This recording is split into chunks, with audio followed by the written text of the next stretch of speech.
The unsurpassed, penetrating and perfect truth is seldom met with, even in 100,000 myriad kalpas. Now we can see and hear it. We can remember and accept it. I vow to make the Buddha's truth one with myself. Homage to the Buddha, homage to the Dharma, homage to the Sangha.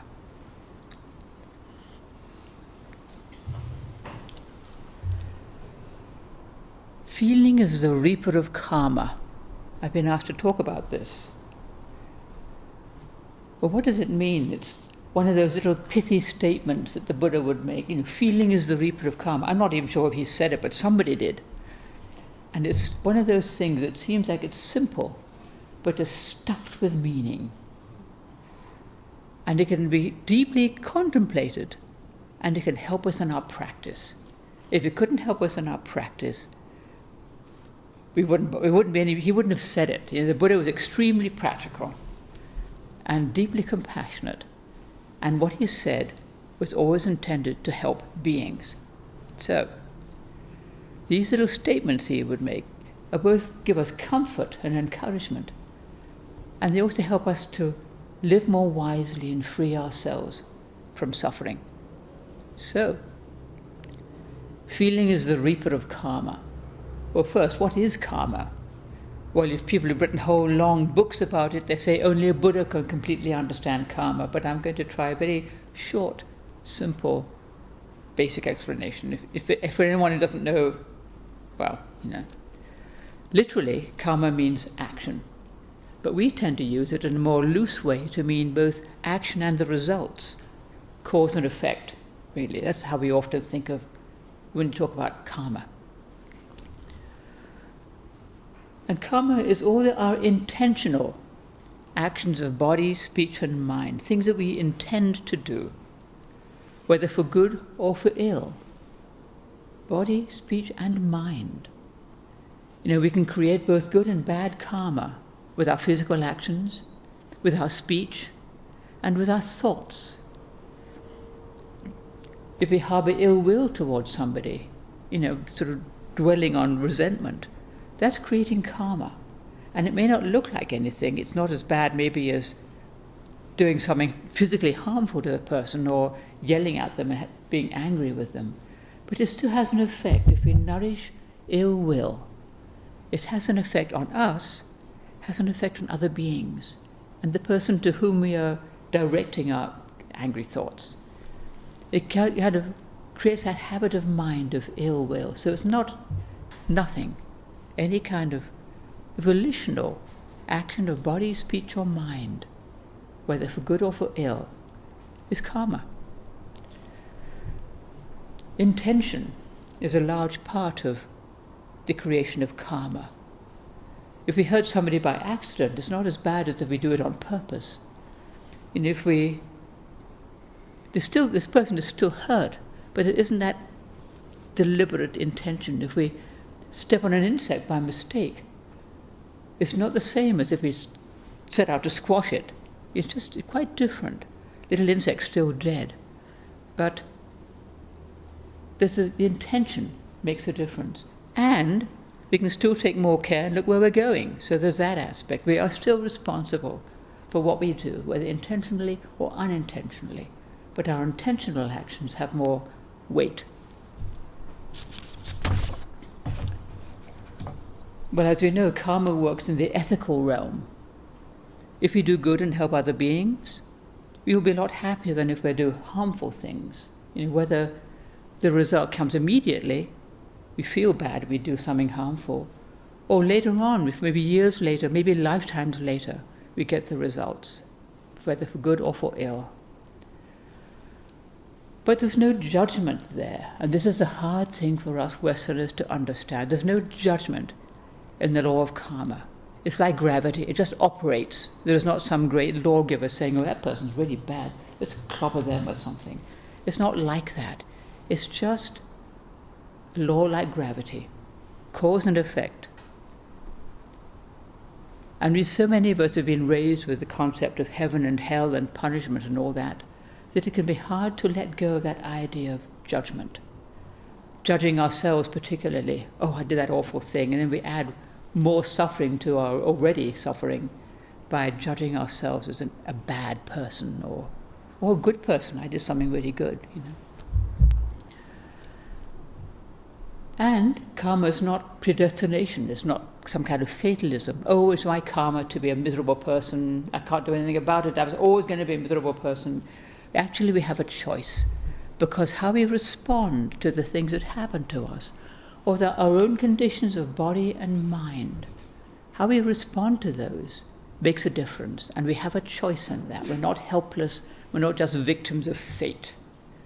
We can choose how we deal with our karmic tendencies or the things that happen. We might always have a tendency to despondency or anger or worry or whatever, but we can do something. We can work with them. They don't have to overwhelm us or run our life. Otherwise, Buddhist training would be useless. We couldn't do anything, but we can. We have choice. We have the opportunity always to change for the better.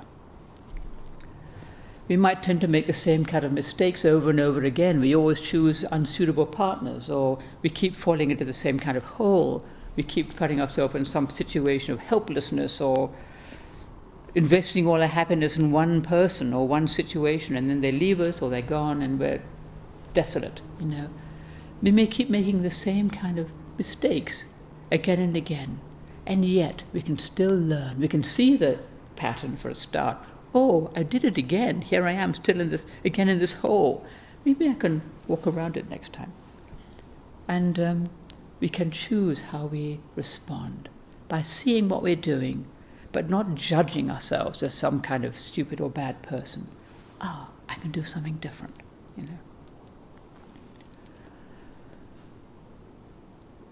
Seeing our karmic patterns, the ways we tend to make mistakes, seeing our habitual weaknesses, accepting our conditions and working with them, physical, mental, spiritual, whatever. How do I work with this rather than just judging myself, thinking I'm a bad person or I'm a particularly stupid person or whatever? How can I just learn to work with what I have? I don't have to make a judgment. I don't have to compare myself with other people.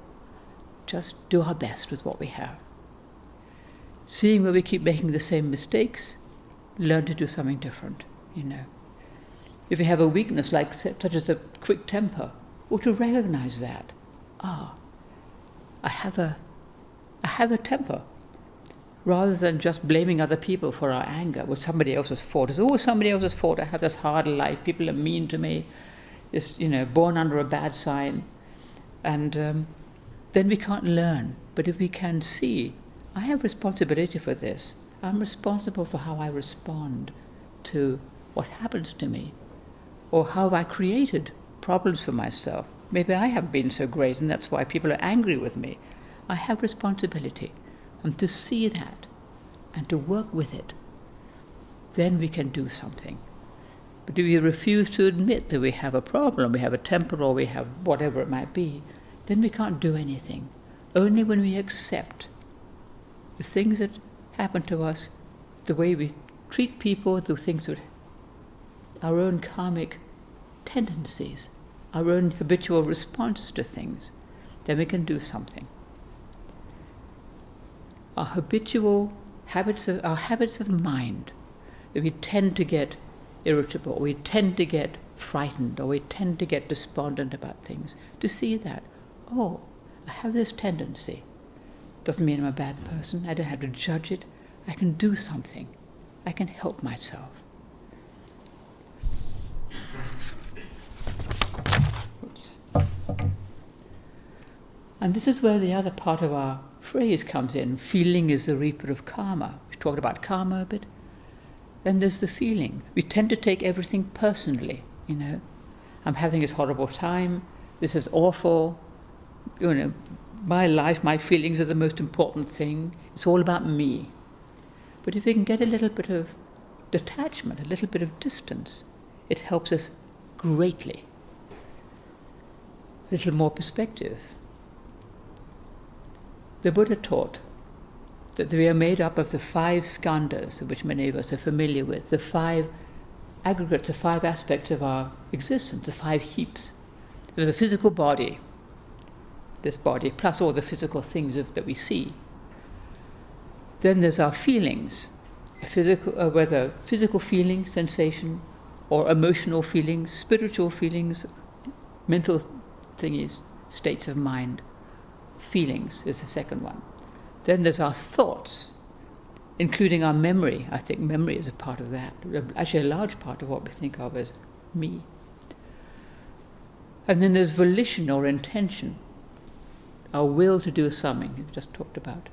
And then there's consciousness. And these 5 make up what we think of as me.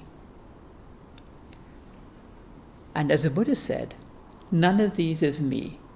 My body is not me. My feelings are not me. My thoughts are not me. My will and intentions and my actions are not me. My consciousness is not me. None of this is me, because there isn't actually a me there or here. It's a nice, convenient hypothesis. Because we have to have a sense of being a me, or we couldn't live in our world, we couldn't function. We had to be able to navigate through our life with all these other me's, Otherwise, if we just didn't have any sense of this body, this mind, or something that I'm responsible for, we couldn't really do anything. But it's so hard to grasp this teaching of the Buddha, that none of these aspects is me, and that the me is actually just a hypothesis, as I said, but is fundamental to his teaching, because it's upon this idea of a me that all our suffering is based. It's the root of our ignorance, and our craving, wanting this, not wanting that. I like this person, I don't like that thing. Trying to get what we want and avoid what we don't want. And that's the cause of all our suffering, really. Creates all the trouble. And that's why we create karma. Greed, anger, and ignorance. There we are, because of me. Feeling is the reaper of karma. Our feelings, that second aggregate, they feel so much like me. We identify with them. I am upset. I am angry. I am unhappy. I am this. I am happy. I am in pain. And they seem so compelling, so much the most important thing is going on. And we don't have to completely identify with these feelings, which is a lot easier said than done. It's hard not to identify with our pain or our sadness or our anger or our regret of something we've done. It's the sort of little self just kind of, is right there, solid, when we've done something we wish we hadn't done. When we're happy, we feel a little bit less of a me. But when we've done something, or there's something that we've experienced that is, it's had something painful happen, then we're much more of a me, because it sort of condenses around us somehow. Well, if we're upset or we're in pain, there is a cause, whether we've caused it or somebody else has. It doesn't mean there's blame. We don't have to blame ourselves. We don't have to blame somebody else. We don't have to make a judgment out of it. We just have this condition. I'm upset. I have pain. I'm miserable, whatever it might be. Usually we've caused our own suffering, but whether we have or not, there doesn't have to be a judgment. There doesn't have to be blame. We don't have to add to our suffering by blaming ourselves for it or blaming somebody else. It's just cause and effect. We do things, other people do things, sometimes with the best of intentions, and then sometimes there's a suffering as a result. We're responsible for what we do. We're responsible for how we respond to our suffering or to other people's suffering. If we're unkind to somebody, we feel bad. Hopefully we feel bad. If we don't even notice, it's not so good. Feeling bad, actually is a blessing, because it helps us to learn. The person we are unkind to may avoid us in the future. That's karma, it's a result. And we can apologize if we're lucky. We have a chance to apologize, and that helps a lot. But we don't have to label ourselves as an unkind person, or a mean person, or an angry person. Yes, we were unkind, but it doesn't have to stick to us. We don't have to label ourselves and have that little label stuck on, unkind, mean, We can just do the best we can, let it go.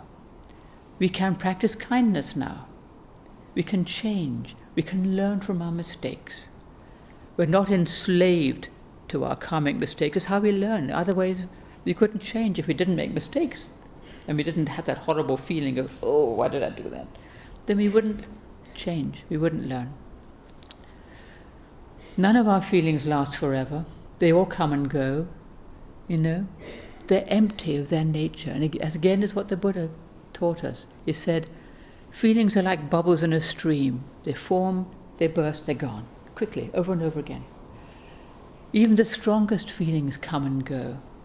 It may seem as though they last for a long time, but actually they're coming and going. Even despair, it comes, it goes, it comes, it goes. It may feel as though it's continuous, but actually it arises and passes moment by moment.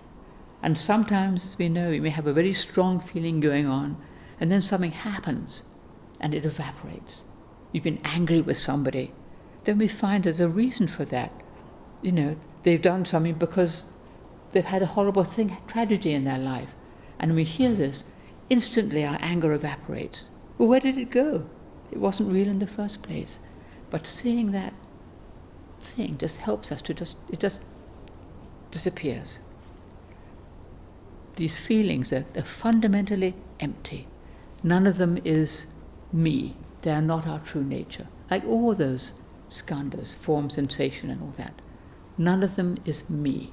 They are basically empty, without content. So there is no self in there.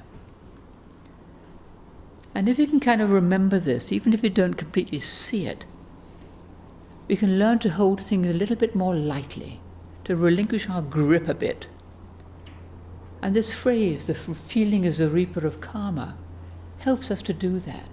It's feeling that reaps the karma. If I didn't have feelings, karma wouldn't work. It's because I feel that I take the karmic consequence of something I've done, somebody else might have done. If we didn't have feeling, we would be insensate and we couldn't learn anything, and we couldn't do anything really.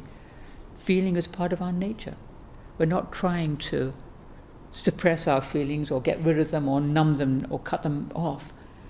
They're part of our human existence, but we can learn to sit still with them, and we don't have to take them as me. I am an angry person. I am this sort of person. I am a miserable person. I have been badly treated in my life. I've had a horrible existence. It's all bubbles.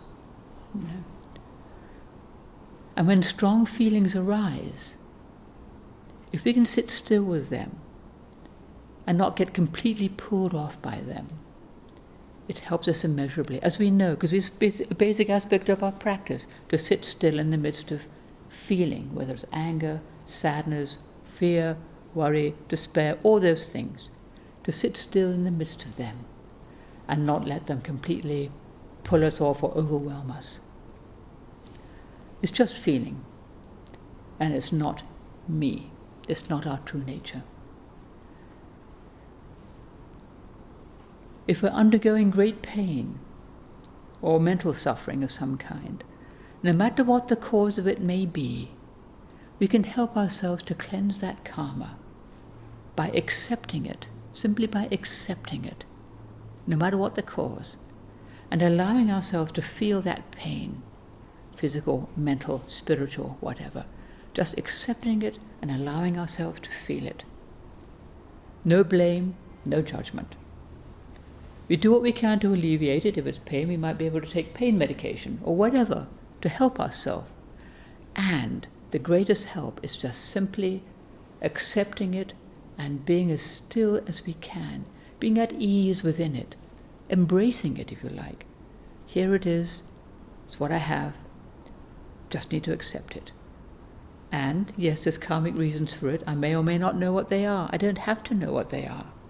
Sometimes if it's something I've done, well, it's helpful to know, because then I can not do that again. But really, to bear in mind that this pain, this suffering is not useless. It can help us. We can learn from it. We can learn compassion for ourselves and for other beings.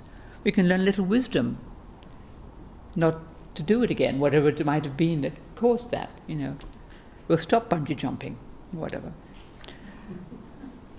But accepting what has happened to us, accepting the condition we're in, really helps it.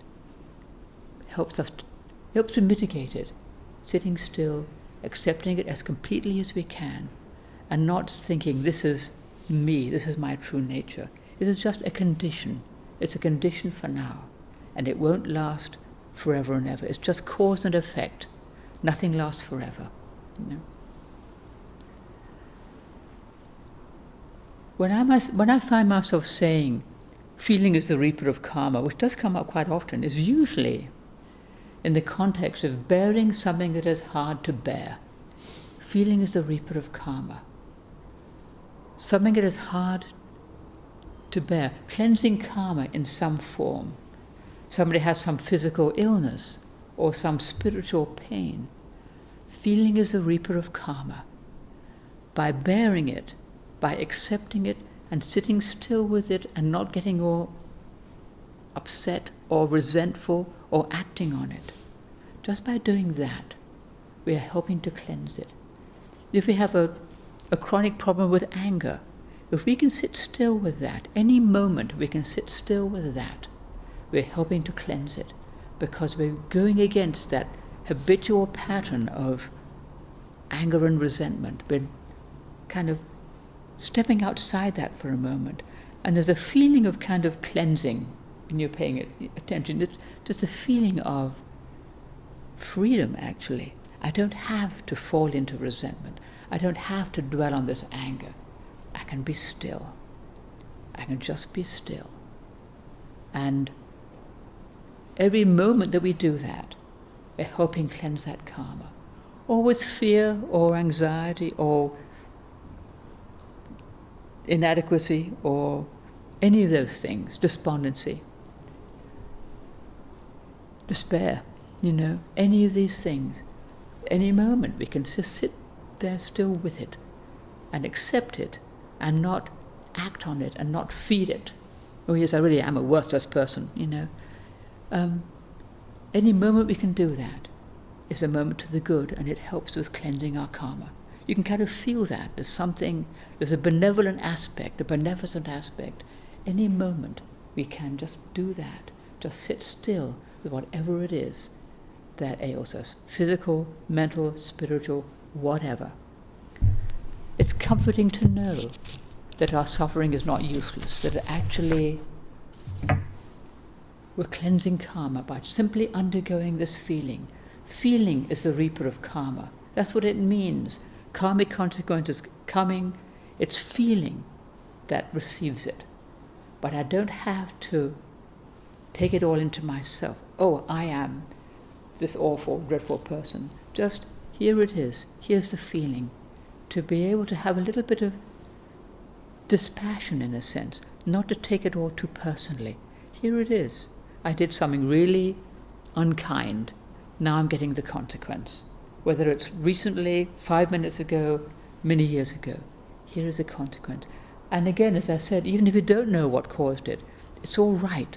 Because if you can just accept that there's a reason for this suffering and sit still with it and not resent it, not think I've got somebody else's comeuppance, but this is something that I just need to accept and work with. It helps us immeasurably, and it helps with the cleansing of karma. It helps us find compassion, acceptance and compassion for ourselves and for others, compassion for other people who have a lot of the same kind of pain or other kinds of pain. Anytime we have suffering, we can soften the heart and learn compassion Or we can harden it and become embittered. But we don't have to do that. We can soften the heart and learn compassion for ourselves and other beings. All beings have suffering, no matter who they are. Nobody has a perfectly, completely happy life in this world. Everybody has suffering one way or another. Some people have a lot, some people have a bit, but we all know, all beings know suffering, There's so much suffering in this world. We could drown in it and think it's got no end and no purpose. But that's not the case. If we can see suffering as cause and effect, not blaming, no blame, but just to see this is cause and effect. And actually there's compassion with that, within that, because we can learn the compassion of cause and effect, the compassion of karmic consequence. How would we learn anything if we didn't get consequences for our mistakes? So then we can learn, I don't want to do that again, The compassion within the suffering of our world. We can learn to live more kindly and more wisely. All of us can in this world. All of us have the ability to learn something. All of us can change because all of us are part of Buddha nature. No matter how long it might take, it may seem endlessly, the world is, full of suffering. And maybe so, but individual beings learn and change. Individual beings do better. And we're all on that path of finding our way to truth, no matter what it looks like. None of us is beyond hope or redemption. Look at the longer view, We're all part of Buddha nature. We can't help it, we're stuck with it. And we all have that goodness within us. And if we can trust in that with faith, it helps us and it helps our world. And that's our talk for the day. Thank you.